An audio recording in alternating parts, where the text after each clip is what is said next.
உங்களின் ஆன்மீக பயணங்களுக்கு எங்களுடன் இணைந்திருங்கள். யாத்திரை.com. கோமாதா மகிமைகள்.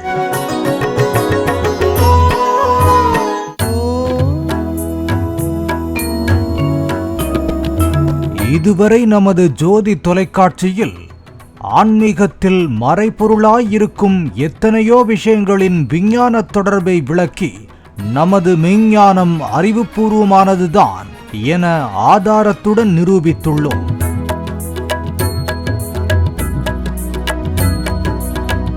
அதில் இன்று கோமாதாவின் மகிமைகளையும் கோபூஜை செய்வதால் கிடைக்கும் நன்மைகளையும் காண இருக்கிறோம். இது மிக மிக முக்கியமான ஒரு ஆன்மீக வரலாற்று பதிவு. ஆகவே சிறியவர் முதல் பெரியவர் வரை தொடர்ந்து பாருங்கள்.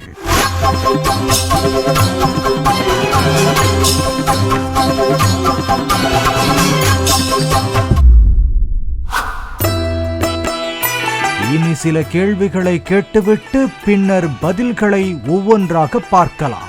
முதலில் பசுவை ஏன் முன்னோர்கள் கடவுளாக வணங்கினார்கள் தெரியுமா? பசு மூலம் கிடைக்கும் பால், தயிர், மோர், வெண்ணெய், நெய், கோமியம், சாணம் இவற்றின் மருத்துவ குணம்தான் என்ன? பசுவை ஏன் கோயிலில் வளர்க்கிறார்கள் தெரியுமா? கோதானத்தின் சிறப்பு என்ன? காராம் பசுவை பற்றி கேள்விப்பட்டிருக்கிறீர்களா? கோ பூஜை ஆலயங்களில் செய்ய என்ன காரணம்? கோ பூஜை செய்தால் தோஷங்கள், பாவங்கள் தீருமா? இப்படி பல விஷயங்களுக்கு பதிலாக வருகிறது கோமாதாவின் மகிமைகள்.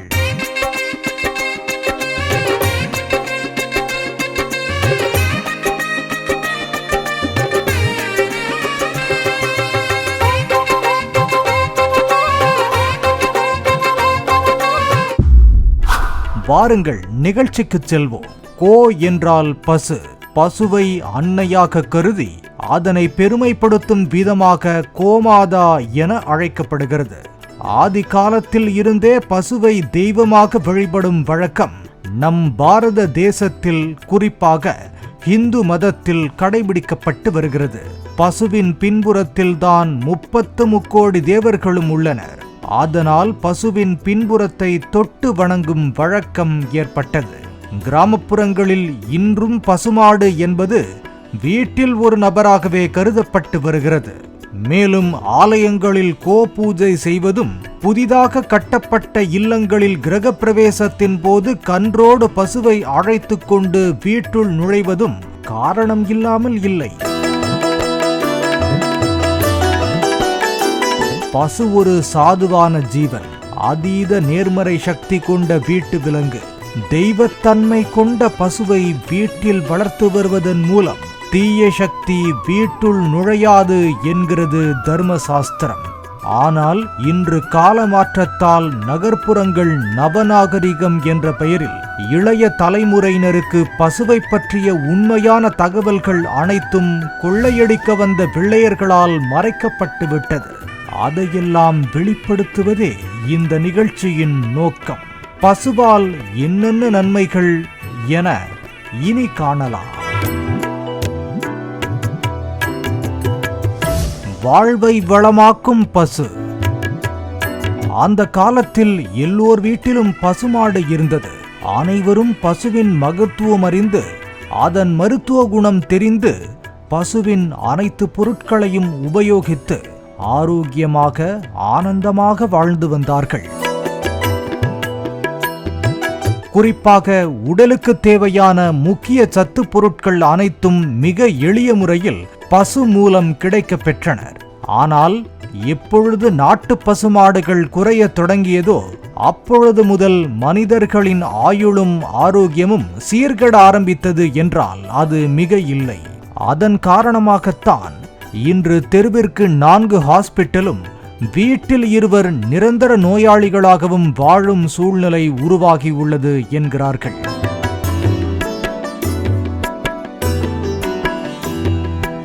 இதற்கு முதற் காரணம் உணவு. அதிலும் நாட்டு பசு மூலம் கிடைக்கும் பால் பொருட்களின் மகத்துவம் அறியாததே இன்றைய ஆரோக்கிய குறைபாடுகளுக்கு காரணமாக கூறப்படுகிறது. மேலும் சென்னை போன்ற மாநகரங்களில் பசும்பாலை விட எருமை பால், எருமை நெய்யையே ருசிக்காக கடைகளில் அதிகம் விற்கப்படுவதும் ஒரு காரணமாகும். ஒருவர் தொடர்ந்து பசும்பாலை குடித்து வந்தால் உடல் பலம் பெற்று மனோசக்தி பெருகும் என்கிறது ஆயுர்வேதம். அதேபோல பசுவெண்ணெயை உண்டு வந்தால் ஞாபக சக்தி அதிகரித்து கேள்வி ஞானத்தில் சிறந்து விளங்குவார்கள், கல்வியில் சாதனை படைப்பார்கள், ஐக்யூ லெவல் மேம்படும், புத்தி கூர்மையாகும். இதற்கு கிருஷ்ணரே சாட்சி. அதை பற்றி விரிவாக இனி காணலாம். வெண்ணெய் கண்ணனின் ரகசியம். மகாபாரதத்தில் கிருஷ்ண பரமாத்மா மிகப்பெரிய ராஜயோகியாக, மகா ஞானியாக, ராஜதந்திரியாக திகழ்ந்தார். அவரின் அறிவு கூர்மையின் ரகசியம் அவர் சிறுவயது முதல் பசுவெண்ணெயை உண்டு வந்ததுதான். பொதுவாக கிருஷ்ண பரமாத்மா வெண்ணெயை திருடினார் என சொல்ல கேட்டிருப்பீர்கள். ஆனால் உண்மையில் அவர் அசுரன் கம்சனை அழிக்கவே அப்படி செய்தார். ஆம்நேர்களே, அப்பாவி மக்கள் அன்று கம்சனுக்கு பயந்து தங்கள் வீட்டு வெண்ணெயை எல்லாம் அப்படியே கம்சனுக்கு கொடுக்கும் நிலை இருந்தது. இதை மாற்றவும் பசுவெண்ணெயை கம்சனுக்கு கிடைக்காமல் செய்யவும் தான் கிருஷ்ண பரமாத்மா வெண்ணெயை எடுத்து உண்டார் என்பது பலருக்கும் தெரியாத உண்மை. மேலும் அவர் பசுவெண்ணெயை திருட வேண்டிய அவசியமே இல்லை. காரணம், அவர் வீட்டிலேயே ஏராளமான பசுக்கள் இருந்தன. கிருஷ்ணர் பசுவுடனே வாழ்ந்தார். பசுவை தெய்வமாகவே கருதினார். அவர் பசு மீது கொண்ட அன்பால் அவரை கோபாலா என்றனர். பசுவை கோமாதாவாக கிருஷ்ண பரமாத்மா வழிபட்டார். அவர் அப்படி வழிபட என்ன காரணம் என இனி காணலாம். இந்து மதத்தில் இருக்கும் மிக மிக முக்கியமான உயரிய சித்தாந்தம் அன்பு. அன்பே சிவம் என்பதன் மூலம் அனைத்துயிரும் ஒன்று என எண்ணி பிற உயிர்களையும் தம்முயிர் போல கருத வேண்டும் என்பதற்காகவே பல ஜீவராசிகளை தெய்வமாக வழிபடச் சொல்லி அதை காத்தனர். அதில் மிக முக்கியமானது பசு. பசுவை தெய்வமாக வழிபடும் வழக்கமும் அதனால்தான் வந்தது. எப்படி பசு மூலம் பால், தயிர், நெய் என எல்லாம் கிடைக்கிறதோ அப்படி யார் எதை கேட்டாலும் அதை அப்படியே கொடுக்கும் தெய்வம் கோமாதா. பசுவை கோமாதாவாக வழிபட காரணமே அது சாந்த குணம் கொண்ட சாதுவான மிருகம் என்பதால்தான். ஆனால் அப்படிப்பட்ட கோமாதா காளியாக கோபம் கொண்டு உக்கிரமாகி ஒரு மன்னனின் பெரும் படையையே நிமிடத்தில் துவம்சமாக்கியது என்றால் நம்ப முடிகிறதா? யார் அந்த ராஜா? ஏன் கோமாதா போர் புரியும் நிலை உருவானது? இறுதியில் என்ன ஆனது என இனி காணலாம். கோமாதாவால் பிரம்ம ரிஷியான விஸ்வாமித்திரர், யாருமே எளிதில் வெல்ல முடியாத ஒரு மாமன்னன் கௌசிகன், அவனது படையை பார்த்து அஞ்சி மண்டியிட்ட மன்னர்கள் அநேகர். அவன் ஒரு நாள் தனது பெரும்படையோடு வரும்போது வசிஷ்ட மகரிஷியை சந்திக்கிறான். அப்பொழுது வசிஷ்டர் கௌசிகனிடம் உணவருந்திவிட்டு செல்லலாமே என்கிறார். அதை கேட்டு நகைத்த கௌசிகன் கிண்டலாக, கணக்கு தெரியுமா முனியவரே? சற்று என் பெரும் படையை திரும்பி பாருங்கள். எண்ண முடியாத எண்ணிக்கையில் திரண்ட எம் படை வீரர்களுக்கு இந்த காட்டில் உங்களால் எப்படி உணவு வழங்க இயலும் என ஏளனமாக கேட்டான் மன்னன். இதை கேட்ட வசிஷ்டர் சிறு புன்னகை பூத்தபடி ஏதும் பேசாமல் சில மந்திரம் கூறி கோமாதாவை அழைக்க நொடி பொழுதில் அனைவருக்கும் தயாரானது அறுசுவை உணவு. இதை பார்த்த மன்னன் திகைத்து போனான். வார்த்தை வரவில்லை. இது எப்படி சாத்தியம் என ஆச்சரியமும் அதிர்ச்சியும் ஒரு சேர்ந்து கலந்து ஆட்கொள்ள உடனே அவனது தந்திர புத்தி சதித்திட்டம் ஒன்றை தீட்டியது. இத்தனை பெரிய படைக்கே ஒரு நிமிடத்தில் இந்த ஒரு பசுமாட்டால் உணவு கொடுக்க முடிந்தால் இந்த மாடு இருக்க வேண்டியது காட்டில் அல்ல, நாட்டில். அது மட்டுமல்ல, இந்த ஒரு முனிவனுக்கு எதற்கு இத்தனை ஆற்றல் கொண்ட மாடு? அதனால் இதை எப்படியாவது இவரிடம் இருந்து கேட்டு பெற வேண்டும், தரமறுத்தால் அபகரித்து செல்ல வேண்டும் என்று மெல்ல பேச்சை ஆரம்பித்தான். முதலில் கோமாதாவை தரச் சொல்லி கெஞ்சி பார்த்தான். அது நடக்காது என்று தெரிந்ததும் மன்னன் என்ற ஆணவத்தில் கோமாதாவை பிடித்து வரும்படி தனது படை வீரர்களுக்கு கட்டளையிட்டான். அதுவரை அமைதி காத்த வசிஷ்டர் மீண்டும் ஒரு மந்திரம் சொல்ல கோமாதா உக்கிர தோற்றத்துடன் பிரம்மாண்ட உருவெடுத்து கௌசிகன் படையை ஒரு நொடியில் சிதறச் செய்தது. மொத்த படைபலத்தையும் இழந்த பின்னர்தான் இது மனித சக்திக்கு அப்பாற்பட்ட தெய்வ சக்தி என தன் தவறை உணர்ந்தான் மன்னன். ஆணவத்தால் அறிவிழந்த பின் மிக பணிவுடன் பவ்யமாக வசிஷ்டரிடம் இது எப்படி சாத்தியம் ஐயா என இதன் ரகசியத்தை கேட்டான். அப்பொழுதுதான் வசிஷ்டர் வாய் திறந்து அந்த சூட்சுமத்தை கூறினார். மன்னனே, இது தவத்தால் பெற்ற பெரும் பயன். இது சத்திரியனான உனக்கு சொன்னால் புரியாது, சாத்தியப்படாது என்று கூற உடனே கௌசிகன் ஆவேசமானான். அது எப்படி உங்களால் தவம் இருந்து இறைவனிடம் ஒரு சக்தியை வரமாய் பெற முடியும் என்றால், அதே போல கடும் தவம் இருந்தால் அதே வரம் இறைவன் கொடுக்காமல் இருப்பாரா என்றான். அதற்கு வசிஷ்டர், மன்னா, உடல் பலம் வேறு, மனபலம் வேறு, இரண்டும் ஒன்றாகாது. சத்திரியனுக்கு உடலில்தான் பலம் இருக்கும். ஆனால் பிரம்மத்தை உணர்ந்தவர்கள் புலன்களை அடக்கி ஒழுக்கத்தால் வைராகியத்தால் பெரும் பெரும் பேறு இது. இது மனதால், அறிவால், ஞானத்தால் அடைய பெற்றது. இது உனக்கு ஒரு காலமும் நடவாத காரியம் என்றார். இதை கேட்டதும் வெகுண்டு எழுந்த மன்னன் சபதம் ஒன்றை செய்தான். முனிவரே, நன்றாக கேளுங்கள். நானும் உங்களைப் போல கடுந்தவம் இருந்து வரம் பல பெற்று உங்கள் வாயாலே பிரம்மரிஷி என்ற பட்டத்தை பெறுவேன். இதுவே இனி என் வாழ்நாள் லட்சியம் என்று கூறி மன்னன் சொன்னது போலவே கடுந்தவம் இருந்து சொன்னபடியே செய்தும் காட்டினார். ஆம் நேயர்களே, அந்த மன்னன் வேறு யாரும் இல்லை, அவர்தான் விஸ்வாமித்திரர். இது கதையல்ல, பசுவின் பயனால் எதையும் சாதிக்க முடியும் என்பதை கூறும் வரலாறாகும்.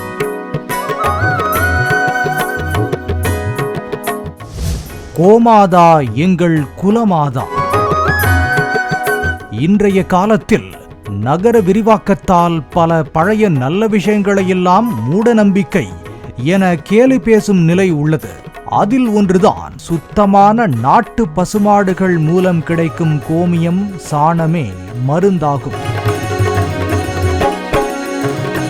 அதற்கு முக்கிய காரணமான மாட்டு தீவனம்தான். இன்னும் கிராமப்புறங்களில் சோளம், மக்காச்சோளம், கம்பு, ராகி, அரிசி, புண்ணாக்கு, தவிடு, தாது உப்புகள், அகத்திக்கீரை, பழங்கள், காய்கறிகள், விவசாய கழிவுகள் எல்லாம் கொடுக்கப்பட்டு ஆரோக்கியமாக நாட்டு மாடுகள் சிறந்த பராமரிப்புடன் வளர்க்கப்படுகின்றன. அந்த மாடுகள் எல்லாம் நகரங்களில் இருக்கும் கறவை மாடுகளான ஜெர்சி பசு போல அல்லாமல் தரமான பாலை தரும் அரிய வகை நாட்டு மாடுகளாகும். அந்த மாடுகளில் இருந்து கிடைக்கப்பெறும் அனைத்தும் மிக சக்தி வாய்ந்த மருந்தாகும். இந்த நாட்டு மாடுகளில் மிக முக்கியமானது உம்பளச்சேரி இன மாடுகள், புலிக்குளம் இன மாடுகள், காங்கேயம் இன மாடுகள், பர்கூர்மலை செம்மறை மாடுகள், ஆலம்பாடி இன மாடுகள் ஆகும். இந்த நாட்டு மாடுகளில் இருந்து வளர்க்கப்படுவதே ஜல்லிக்கட்டு காளைகளாகும்.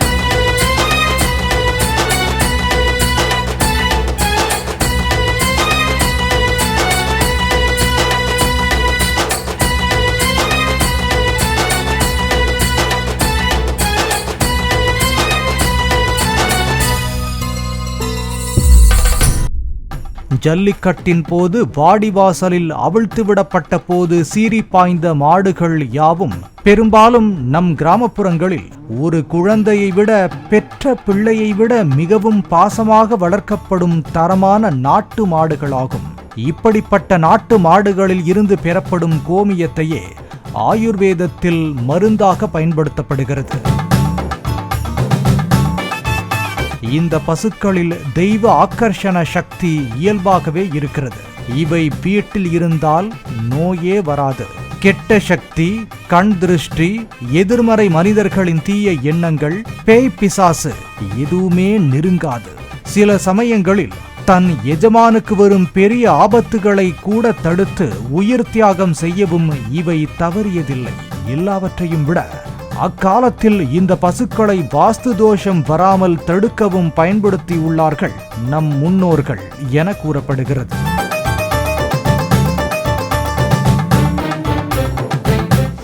வாஸ்து தோஷம் தீர்க்கும் கோமாதா.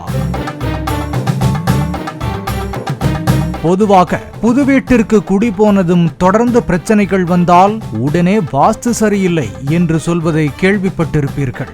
அதே சமயம் முறையாக வாஸ்து பார்த்து கட்டப்பட்ட புது வீடுகளில் கூட குடும்பத்தில் சண்டை பிரிவு, அடிக்கடி ஆஸ்பத்திரி செலவு, பிள்ளைகளுக்கு திருமணம் செய்ய முடியாத நிலை, இரவில் தூக்கம் வராமல் தவிப்பது, திடீர் விபத்து உள்ளிட்டவையெல்லாம் தொடர்ந்து வருவதன் காரணம் தெரியுமா? சிலர் வீடு கட்டும்போது அந்த நிலத்துக்கடியில் என்ன இருக்கிறது என தெரியாமல் வீடு கட்டி விடுவார்கள். அப்படி கட்டப்பட்ட பூமிக்கடியில் மனிதர்களின் எலும்புகள் இருந்தாலோ அல்லது ஏதாவது எந்திர தகடு புதைக்கப்பட்டிருந்தாலோ அதில் வீடு கட்டி வாழ்பவர்களால் நிம்மதியாக வாழ முடியாதா? அந்த பூமியில் கட்டப்பட்ட வீடுகளில் வாழ்வோருக்கு திடீர் என விபத்துகள் நடக்குமா? அல்லது யாராவது ஒருவர் நிரந்தர நோயாளியாக இருப்பார்களாம். இப்படி ஏதாவது இருந்தால் என்ன செய்வது என சாஸ்திர பண்டிதர்களிடம் கேட்டோம். அப்பொழுது அவர்கள், அப்படி துஷ்ட சக்தி ஏதாவது பூமிக்கடியில் இருந்தால் அதை செயலிழக்கச் செய்யவே அக்காலத்தில் அஸ்திவாரம் போடும் முன் சில நாட்கள் அந்த நிலத்தில் பசுமாட்டை மேய விடுவார்களாம். அந்த பசுமாட்டின் கோமியம், சாணம் அந்த நிலத்தில் விழுவதன் மூலம் எப்படிப்பட்ட தீய சக்தியும் செயல் இழந்து விடுமா? ஆனால் இன்றைய நவீன யுகத்தில் சாணத்தின் மகிமையையும் கோமியத்தின் சக்தியையும் தெரியாமல் அதை நகைக்கும் பொருளாக சித்தரித்து மீம்ஸ் போட்டு அறிவியல் என்ற பெயரில் அறியாமையில் உழலும் நிலையே உள்ளது என்று கூறினார்கள்.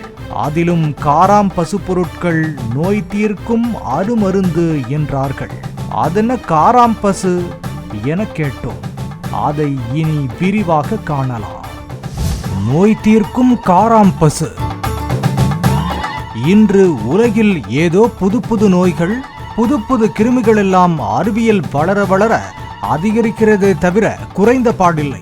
ஆனால் அக்காலத்தில் இப்படிப்பட்ட நோய்கள் எதுவும் வராமல் தடுக்கவே பசு சாணத்தை கொண்டு வாசல் தெளித்து கோலமிடுவார்கள். அதெல்லாம் இன்று நகர்ப்புறங்களில் இல்லாமலே போய்விட்டது.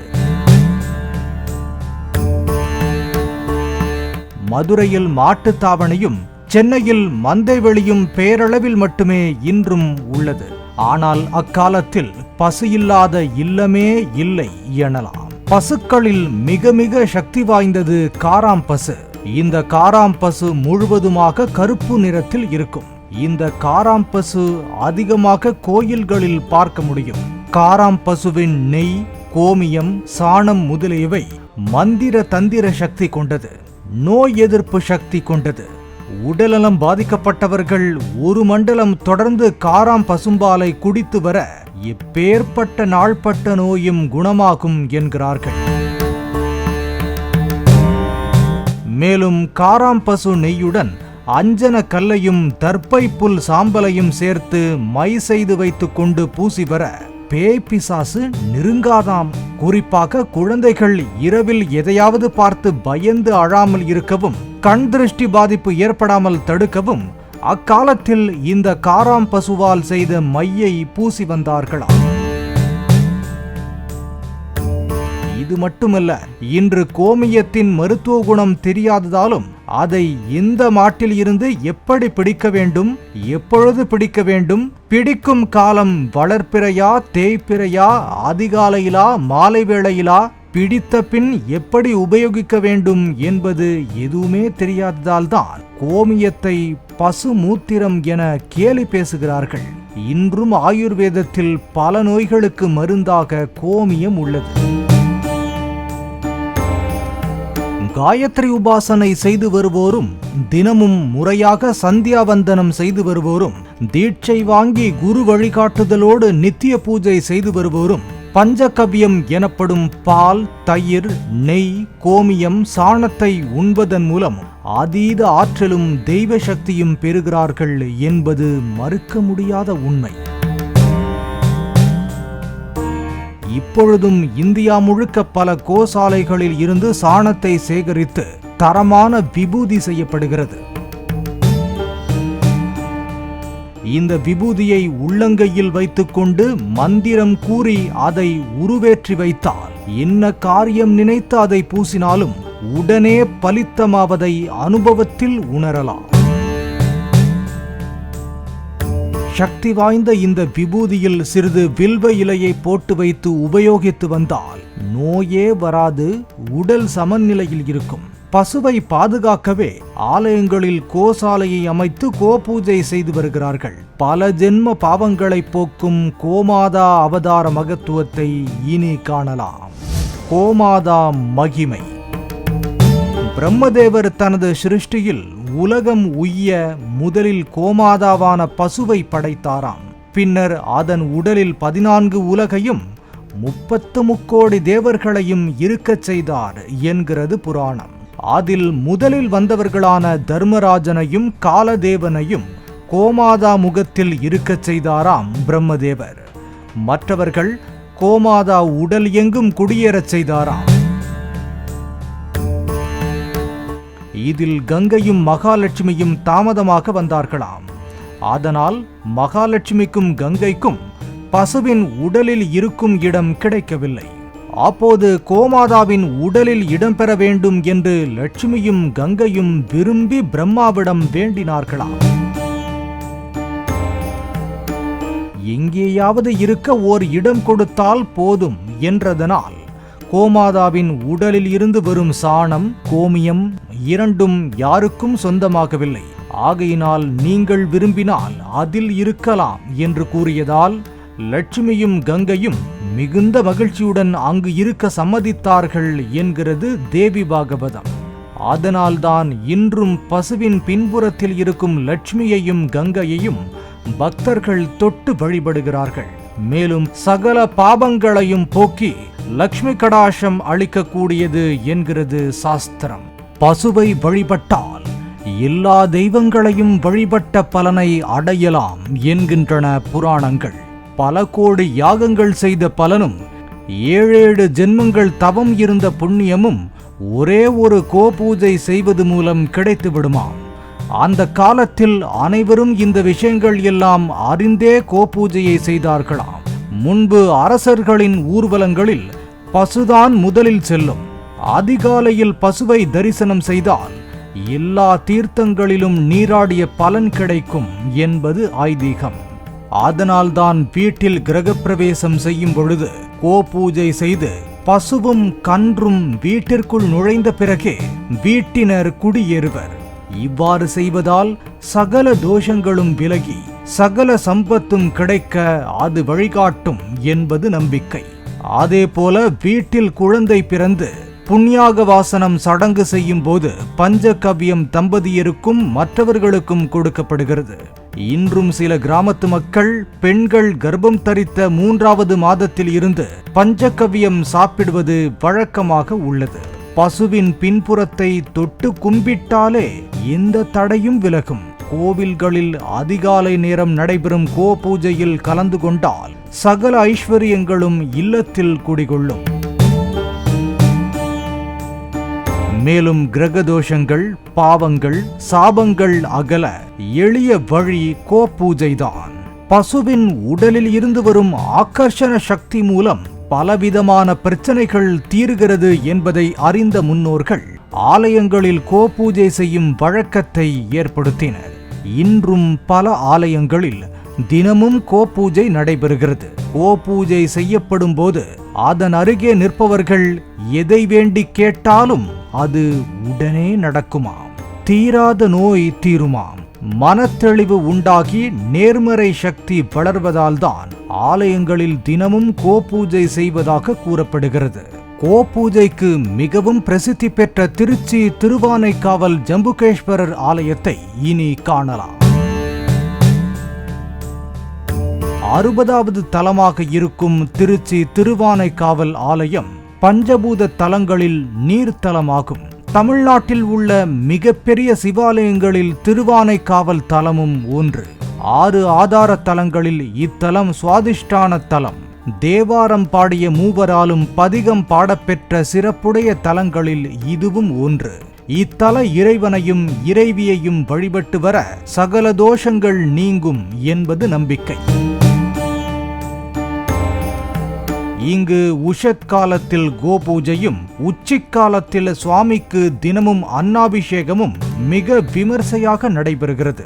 இதில் மிக முக்கியமாக உஷத் காலத்தில் நடைபெறும் கோபூஜையில் கலந்து கொள்வதற்காகவே தமிழகம் மட்டுமல்லாமல் பிற மாநிலங்களில் இருந்தும் பக்தர்கள் வந்து வழிபட்டு செல்கிறார்கள்.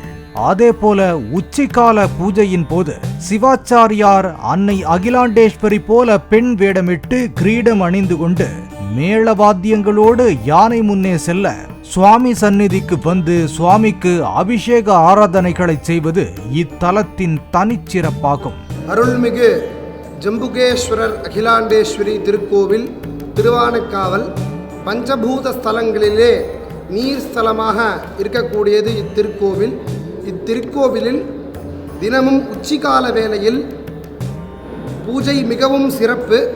இந்த உச்சிகால பூஜையிலே அம்மன் வேஷத்திலே அர்ச்சகர் அம்பாள் சன்னதியில் இருந்து பூஜைக்கு பலமாக சென்று அதன் முன்பே யானை, குடை, தீவட்டி எல்லாம் முன்னே செல்ல பின்னோக்கி அம்மன் அகிலாண்டேஸ்வரி வடிவமாக அர்ச்சகர் வந்து இத்திருக்கோவிலில் தினமும் மதியம் உச்சிகால பூஜையை செய்வார்.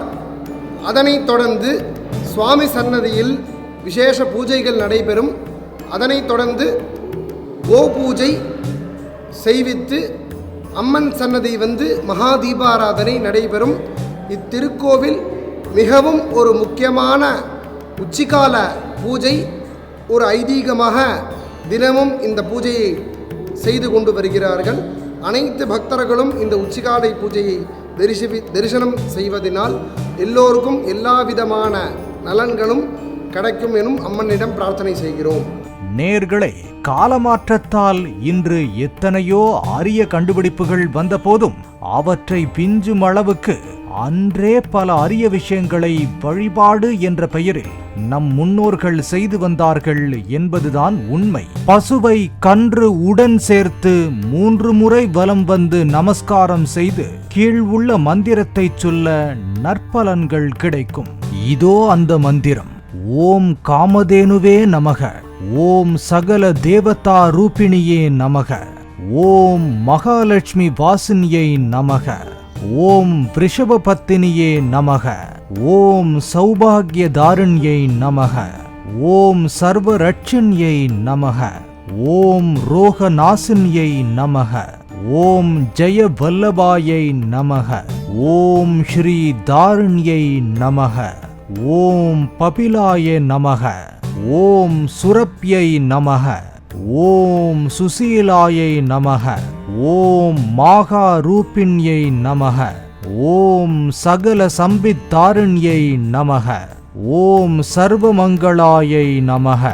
இந்த மந்திரத்தை கூறிய பின் அகத்துக்கீரையை பசுவிற்கு கொடுக்கலாம். இதனால் சகல தெய்வங்களின் ஆசியும் பரிபூரணமாக கிடைக்கும். எல்லா திருக்கோயில்களுக்கும் சென்று வந்த புண்ணியமும் கிட்டும்.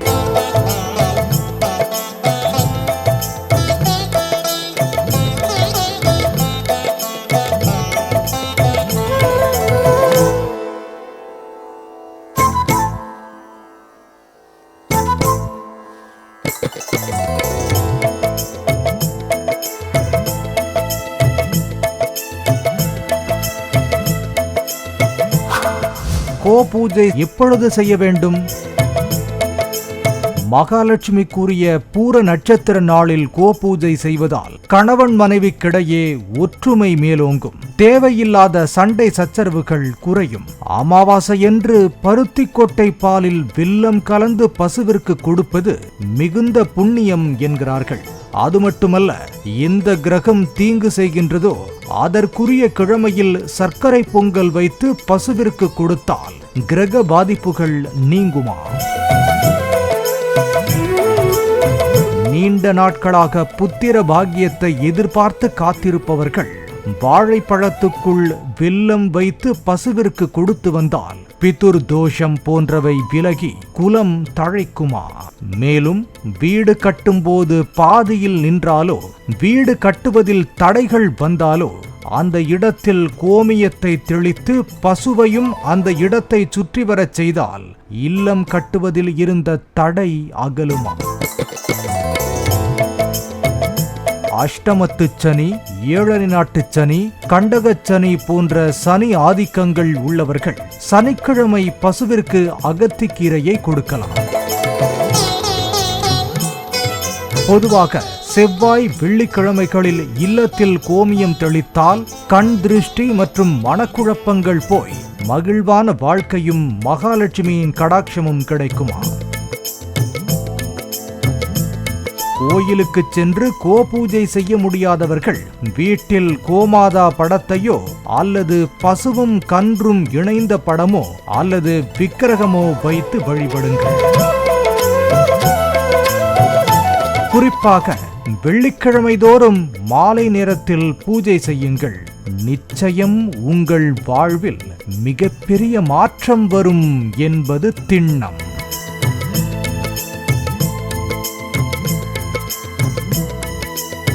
நேயர்களே, இந்த நிகழ்ச்சியை பற்றிய உங்கள் மேலான கருத்துக்களை 8939936611 என்ற எண்ணுக்கு வாட்ஸ்அப் மூலமாகவோ அல்லது வாய்ஸ் மெசேஜ் மூலமாகவோ இப்பொழுதே தொடர்பு கொண்டு தெரியப்படுத்தலாம். கோமாதா மகிமைகள். உங்களின் ஆன்மீக பயணங்களுக்கு எங்களுடன் இணைந்திருங்கள். யாத்திரை.com